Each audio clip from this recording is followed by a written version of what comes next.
আকাশবাণী আগরতলা। নমস্কার শ্রোতা বন্ধু, আপনাদের সবাইকে স্বাগত জানাচ্ছি আমাদের সংবাদ সেবা বিভাগের আজকের আলোচনামূলক অনুষ্ঠানে।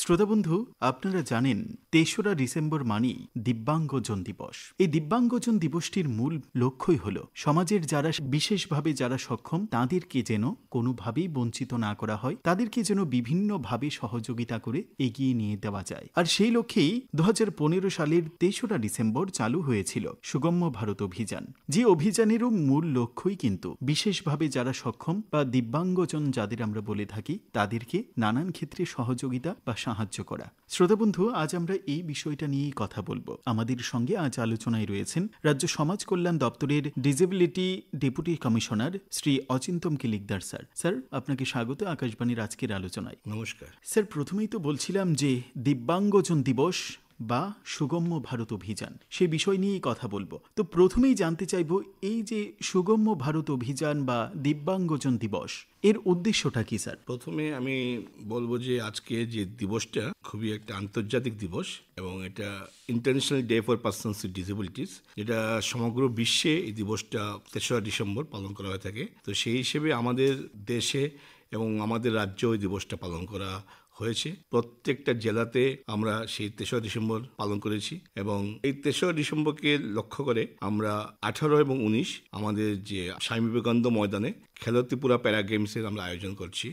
তো এটার একটা বিশেষ গুরুত্ব আছে এবং আমরা চাই আমরা দিব্যাঙ্গ যে ভাই বোনেরা যারা আছেন তারা যাতে সমাজের সঙ্গে থেকে এবং ওদের যে বিভিন্ন প্রতিভা যে রয়ে গেছে সেগুলো যাতে শুধু দিব্যাঙ্গ না, আমাদের সকল স্তরের মানুষের কাছে এটা পৌঁছে যায়, এটাকে উদ্দেশ্য করেই এই খেলো ত্রিপুরার আয়োজন করা হয়েছে। এবং আপনারা দেখবেন যে আজকে ওরা সব দিকে এগিয়ে আছে। তো আপনি আজকে এটার যে জিনিসটার জন্য বললেন যে সুগম্য ভারত, দেখবেন আজ ৩রা ডিসেম্বরের উদ্দেশ্য ছিল একটাই, যখন আমাদের প্রত্যেক সময় দিব্যাঙ্গ ভাই বোনেরা যুগে যুগেই ছিলেন, কিন্তু তাদেরকে নিয়ে এত চিন্তাভাবনা কোনো সময় বিশেষভাবে হয়নি।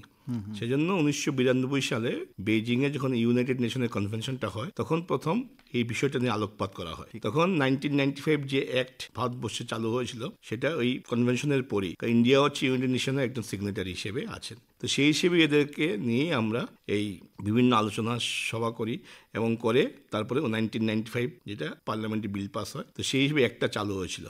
এবং সেই অ্যাক্টের মধ্যে যেগুলো অপূর্ণ রয়ে গেছিল এবং আরও কিছু ছিল যেগুলো অ্যাক্টের মধ্যে নতুন করে ইনক্লুড করার, সেগুলো ইনক্লুড করতে গিয়ে আমাদের একটাকে অ্যামেন্ড করতে হয়েছে। অ্যামেন্ডমেন্ট করে ২০১৬-তে সেই আইনটা চালু করা হয়েছে এবং তখন থেকেই এই যে আপনি বলছেন যে সুগম্য ভারত, এই সুগম্য ভারতে ভাবা হচ্ছে। এবং এটা মুখ্য উদ্দেশ্য হচ্ছে গিয়ে যে আমরা দেখছি বিভিন্ন আমাদের দিব্যাঙ্গ ভাই বোনেরা সব জায়গায় স্কুল, কলেজ, অফিস, আদালতে যাচ্ছে।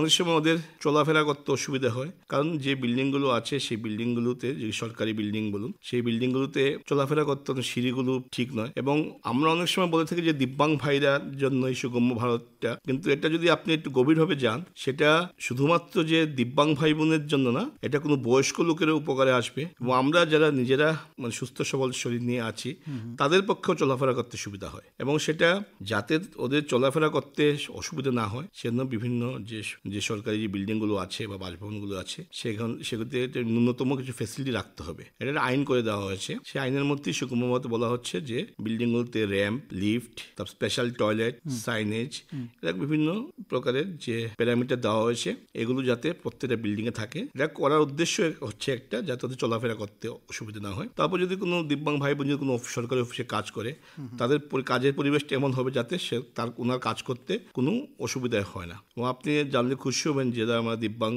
ভাই বোনেরা আছে, যারা চোখে দেখতে পারেন না, দৃষ্টিহীনতায় ভুগছেন বা দৃষ্টিশক্তি একটু কম, ওদের জন্য জজ সফটওয়্যার, বিভিন্ন সফটওয়্যার কম্পিউটারে ইনস্টল করে তোরা খুব সুন্দরভাবে কম্পিউটার চালাতে পারে এবং সরকারি যে বিভিন্ন যে কাজকর্মগুলো আছে সেই কাজকর্মগুলো ওরা সুন্দরভাবে করতে পারে, তাতে ওদের কাজে কোনো ব্যাঘাত হয় না। এবং আমাদের রাজ্যেও একজন আইএস অফিসার ছিলেন যিনি ফুললি ব্লাইন্ড ছিলেন এবং ওনার কাজ দিয়ে কোনো সমস্যা হয়নি এবং কম্পিউটারে খুব সুন্দর কাজ করতেন। তো এগুলো হচ্ছে গিয়ে যে সুগম্য ভারতের মাধ্যমে, এগুলো অ্যাক্সেসিবিলিটির মাধ্যমে, যাতে ওদের চলাফেরা করতে, ওরা যে অফিসে বসবেন সেই অফিসে বসাতে কোনো সমস্যা না হয়, এটাকে ভাবনা চিন্তা করে এটা করা হয়েছে। তার মধ্যে শুধুমাত্র এটা বিল্ডিং বলবো না, পাশাপাশি যেমন ট্রান্সপোর্টেশন যেটা আছে, ওদের যে গাড়ি, ওদের যদি অফিসে আসতে হয় বা স্কুলে যেতে হয়, কলেজে যেতে হয়, তাহলে বিভিন্ন বাহনের মাধ্যমে ওরা আসতে হয়। তো এই যে সরকারি যে বাসগুলো আসবে, তো এগুলো যাতে ব্যারিয়ার ফ্রি থাকে। তো আমাদের ট্রান্সপোর্ট ডিপার্টমেন্ট অলরেডি নতুন যতগুলি বাস আপনারা দেখবেন ওনারা পারচেস করছেন বিভিন্ন টেন্ডারের মাধ্যমে। এই বাসগুলো দেখবেন যে এখন দিব্যাং ফ্রি থাকে, এগুলো একটু নিচু থাকে, চলাফেরা করতে সুবিধা, উঠতে সুবিধা হয়, চলাফেরা করতে সুবিধা হয়, এবং হুইল চেয়ার নিয়ে যেখানে সহজে উঠা যায়। এবং আপনি যদি ট্রেনে যান, ট্রেনের জন্য ওদেরকে হুইল চেয়ার নিয়ে ঢোকার জন্য ওদের ব্যবস্থা আছে। তারপর এয়ারপোর্টে যাবেন, এই সুবিধাগুলি পেয়ে যাবেন। তো এরকম নতুন যে বাসগুলো এখন বিভিন্ন গভর্নমেন্ট যে তৈরি করছে বা কোম্পানিগুলোকে ইনস্ট্রাকশন দেওয়া আছে, যারা এইসব বাস বা গাড়ি ভেহিকেলের সঙ্গে মানে ম্যানুফ্যাকচারিংয়ের সঙ্গে যুক্ত, ওরা কিন্তু এই জিনিসটা করে যাচ্ছে যাতে এই দিব্যাং ভাই বোনদের কোনো অসুবিধা না হয়। এবং যে সরকারি যে ওয়েবসাইটগুলো আছে, যে ওয়েবসাইটের মধ্যে আপনি সব ইনফরমেশন থাকে দপ্তরের, এগুলো যাতে ডিসেবল আমাদের দিব্যাং যে ভাই বোন যারা আছেন ওদের যাতে মানে জানতে বা দেখতে বা শিখতে অসুবিধা না হয়, সেই ব্যবস্থা করা হচ্ছে। এবং আমাদের যে আইটি ডিপার্টমেন্ট আছে, আইটি ডিপার্টমেন্ট এই কাজের সঙ্গে যুক্ত আছেন। ওনারা নিজেরা বিভিন্ন ডিপার্টমেন্ট ওয়েবসাইটগুলোকে অ্যাক্সেসেবল করার চেষ্টা করছেন, এবং সেক্ষেত্রে ওরা ম্যাক্সিমামটাই ওরা করে ফেলেছেন। আর কিছু যদি বাকি থাকে ওরা করে নেবেন। তো সেটা হচ্ছে গিয়ে এটা ভাবনা চিন্তা এসছে যাতে ওনাদের চলাফেরা করতে অসুবিধা না হয়। তা বিভিন্ন যখন রাজ্যের বিভিন্ন বিশেষ ব্যক্তিত্ব যখন ভাষণ দেন বা কথা বলেন বিভিন্ন বিষয় নিয়ে, তখন আমরা চেষ্টা করি একটা সাইন ল্যাঙ্গুয়েজ ইন্টারপ্রেটার রাখতে, যাতে সাইন ল্যাঙ্গুয়েজের মাধ্যমে যারা কানে শোয় না বা কথা বলতে পারে না ওদের যাতে বুঝতে অসুবিধা না হয়। তো এগুলো করার কারণ হচ্ছে একটা, বা বিভিন্ন যেমন গাইডলাইন যদি কোনো বই বেরোয়, জার্নাল বেরোয়, এটাকে ব্রেইলের মাধ্যমে দেওয়া, যাতে আমার যে দিব্যাং ভাই বোনেরা আছে ওদের লেখাপড়া করতে অসুবিধা না হয়, বুঝতে অসুবিধা না হয়। তো ওই জিনিসটা মাথার মধ্যে রেখেই এটা শুধুমাত্র আমাদের ত্রিপুরা রাজ্যে বলবো না, এটা আমার ভারতবর্ষে যতগুলো রাজ্য আছে আমাদের দেশে এটা করা হচ্ছে। এবং মাননীয় প্রধানমন্ত্রী এটার উপর বিশেষ গুরুত্ব দিচ্ছেন, এবং যাতে এই যে সুগম্য ভারত বা অ্যাক্সেসেবল ইন্ডিয়া যেটা আমরা বলবো, এটা মেইনলি এই বিল্ডিং, ট্রান্সপোর্ট, ওয়েবসাইট এগুলো বা আইটি, এই সব ক্ষেত্রে বিশেষ গুরুত্ব দেওয়া হচ্ছে। স্যার, বিশেষভাবে সক্ষম যারা রয়েছে তাদের জন্য বিমানবন্দর কিংবা রেলওয়ে স্টেশন সেইগুলিতে কিভাবে সুবিধার ব্যবস্থা করছেন? দেশের সমস্ত অর্থাৎ 35টি আন্তর্জাতিক বিমানবন্দর এবং 69টি আভ্যন্তরীণ বিমানবন্দরের মধ্যে 55টিতে এখন ramp, lift, Sugamya toilet, help desk এবং ব্রেইল এবং শ্রুতি সিস্টেম তৈরি করা হয়েছে। 709টি রেলওয়ে স্টেশন সম্পূর্ণরূপে প্রবেশযোগ্য করা হয়েছে এবং 4068টি স্টেশন আংশিকভাবে প্রবেশযোগ্য। 145 747 বাসের মধ্যে 8695 5.9% সম্পূর্ণরূপে অ্যাক্সেসযোগ্য, 42,348 29.05% আংশিকভাবে অ্যাক্সেসযোগ্য। 24টি রাজ্য কেন্দ্রশাসিত অঞ্চল জুড়ে 3533টি বাস স্টেশনের মধ্যে 3120টিতে সুগম ব্যবস্থা করা হয়েছে। সুগম্য যে মানে অ্যাক্সেসেবল যেটা বলবো, এই ব্যবস্থা করা হয়েছে। স্যার, অনেক ক্ষেত্রে তো দেখা যায় যে রাস্তা পারাপারের সময় অর্থাৎ সড়কপথ পারাপারের সময় তাদের নানান সমস্যায় পড়তে হয় দিব্যাঙ্গজন যারা, তাদের ক্ষেত্রে ট্রাফিক সহায়তার ব্যবস্থাটা ঠিক কেমন রয়েছে বর্তমানে রাজ্যে? আপনি যদি, আমাদের তো ছোট রাজ্য, তো আমাদের এখানে দেখবেন আমাদের জন্য ট্রাফিক ভাই বোনেরা আছে, ওরা সাহায্য করে। এবং যখন বড় বড় কোনো রাজ্যে যাবেন তখনও দেখবেন যে এখানে যে জেব্রা ক্রসিং করা আছে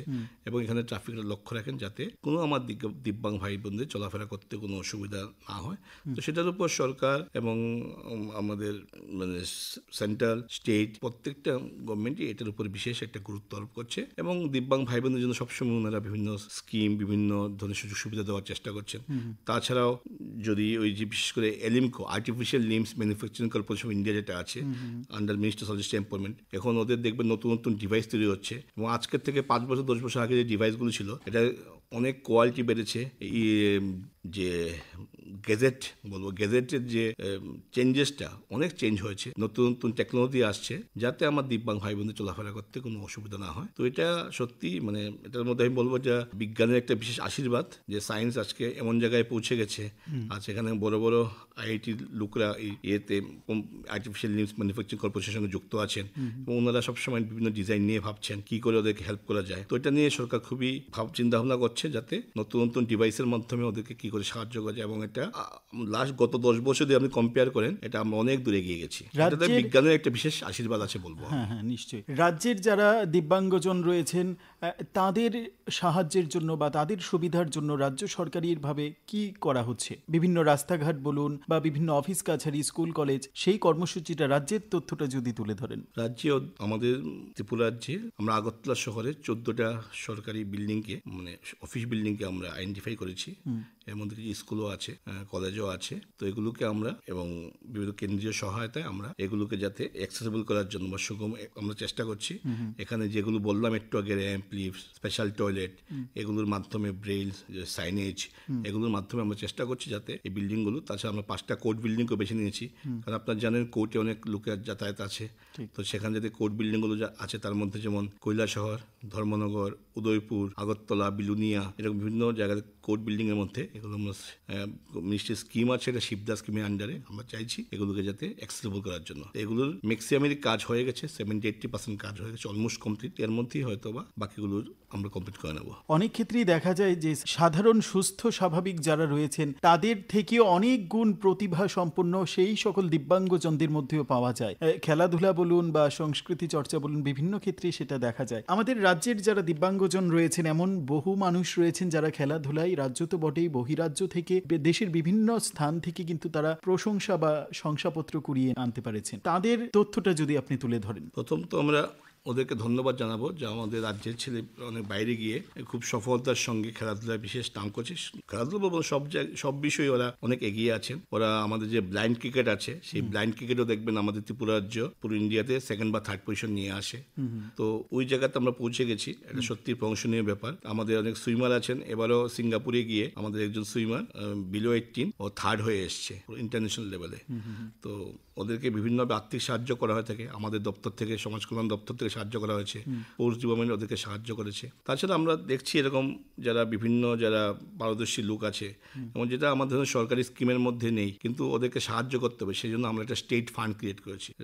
প্রথম একটা স্টেট পলিসি তৈরি করেছি। এই পলিসিতে আশা করি নেক্সট যে আমাদের যে প্রোগ্রামটা হচ্ছে, এখানে হয়তো আমরা স্টেট পলিসি লঞ্চ করবো আমরা।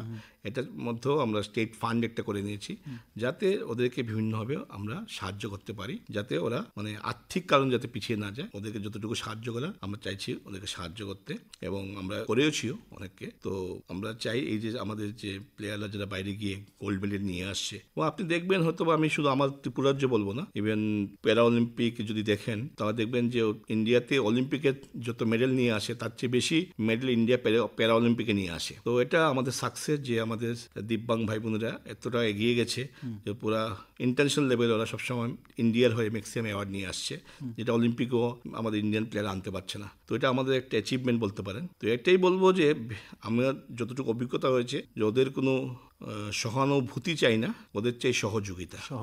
সহানুভূতি ওদের দরকার নেই, ওদের যথেষ্ট এবিলিটি আছে, ওদেরকে সহযোগিতা করলেই ওরা অনেক এগিয়ে যাবে, এবং ওরা করে দেখিয়েছেও যে ওরা অলরেডি অনেক দূর এগিয়ে গেছে। সর্বশেষ আপনার কি বার্তা থাকবে তাদের উদ্দেশ্যে, অর্থাৎ দিব্যাঙ্গজন ভাই বোনদের উদ্দেশ্যে? না, ওরা আমার নিজের দেখা এই কয়েক বছরে দিব্যাঙ্গ ভাই বোনেরা অনেক দূর এগিয়ে গেছেন। এখন আইএস অফিসার থেকে শুরু করে এমন কোনো পদ নেই।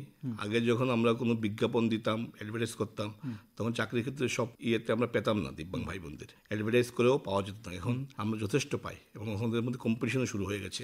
তো ওই যে এগিয়ে যাওয়াটা, আমি চাই ওরা যাতে এরা যেভাবে এগোচ্ছে এটার মধ্যে থেমে না থাকে, ওরা আরও এগিয়ে যাক, এবং যেভাবে ওরা ত্রিপুরা রাজ্যের জন্য, দেশের জন্য মেডেল নিয়ে আসছে বিভিন্ন সেক্টরে, বিশেষ করে স্পোর্টসে, ওটা যাতে এইভাবে এগোতে থাকে, যাতে আমরা ওদের জন্য গর্ববোধ করতে পারি, এবং আমাদের যে সমাজের সকল স্তরের মানুষের কাছে থাকবে। এটাই আমার আবেদন যে ওদের সহমর্মিতা চাই না, ওদের সহযোগিতা চাই। আপনারা সবাই ওদেরকে সহযোগিতা করুন। অনেক অনেক ধন্যবাদ স্যার আপনাকে। শ্রোতা বন্ধু, এতক্ষণ আমরা কথা বলছিলাম সুগম্য ভারত অভিযান বা দিব্যাঙ্গজন দিবস, সেই দিবসটির মূল উদ্দেশ্য এবং সুগম্য ভারত অভিযানের ফলে রাজ্য এবং দেশের কতটা উন্নয়ন হয়েছে, কোন কোন দিকে সাহায্য সহযোগিতা করা হয়েছে দিব্যাঙ্গজন ভাই বোনদের সুবিধার জন্য, সেই বিষয়টা তুলে ধরছিলেন। আমাদের সঙ্গে অতিথি হিসেবে আজ ছিলেন সমাজ কল্যাণ দপ্তরের disability deputy commissioner Shri Achintam Kilikdar sir. Sir, আপনাকে আরও একবার ধন্যবাদ।